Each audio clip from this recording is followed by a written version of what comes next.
We'll start with you, Blake. As you, I think, said even in your intro, the work you do and the scope and size of your health system, of course, you're trying to solve the same challenges that everyone in the around getting the right talent, the right spots, the right quantity of them, etc. Talk about some specific changes maybe that you've made recently that help to uncover new talent or quantities of talent. So I want to sort of set the stage, and this kind of came at a perfect time 2 years ago, kind of post coming out of COVID.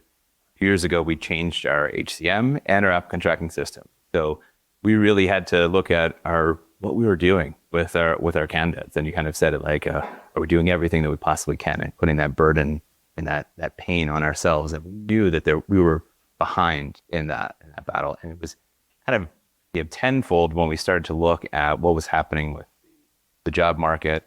We took over 2 years worth of data from our old applicant tracking system. We were seeing 10,000 internal external applications a month. Now we're seeing 16 to 19,000 applications per month. And we're only, I guess the average monthly fill rate is usually around 700 to 800. So we're leaving a lot of candidates without answers on what is the next step for them, or keeping them warm, keeping them engaged. And that's where we've really brought in, one, what we're doing on the recruitment side to keep up that engagement, the candidate experience. But two, we knew that we needed something, because that's just too many candidates to keep up with and keep warm. So what we did at the same time is take in Zach's company Workup to help kind of build those talent pipelines and funnels. And we knew, okay, where is all this coming from, right? Like, picture the funnel. You've probably seen it in HR presentations. If you're on the clinical side, you've definitely seen it on the HR side. What's going into the funnel, right? It's obviously our current applicants, but it's also the school partnerships. It's the events that we attend. It's the rotation. This was the biggest shortfall for us.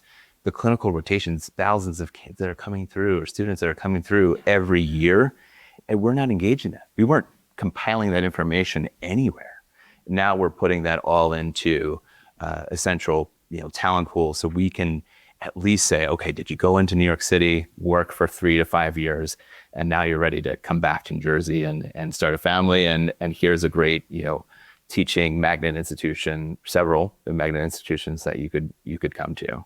And that really kind of, specifically, like, what are we doing to keep us top of mind, right? Like, there's that engagement of what's too much and what's too little. What are we doing as far as advancement?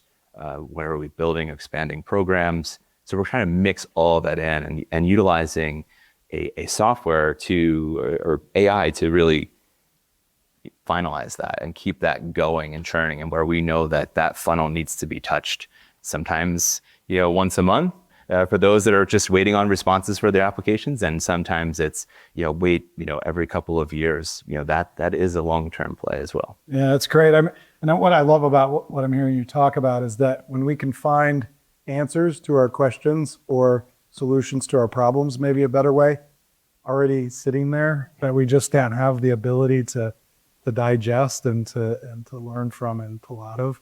I think those are great solutions, because it's already data or talent and people that are there in the system and interested. And you have another comment? Yeah, just thinking about one thing that Zach and I were just talking about. If any of you are familiar with Brogue Hire or Lean Human Capital before that, their favorite stat is that the candidate that you're placing is usually in your database for 560 days. That's an astounding number to think about, like how long they've been sitting there.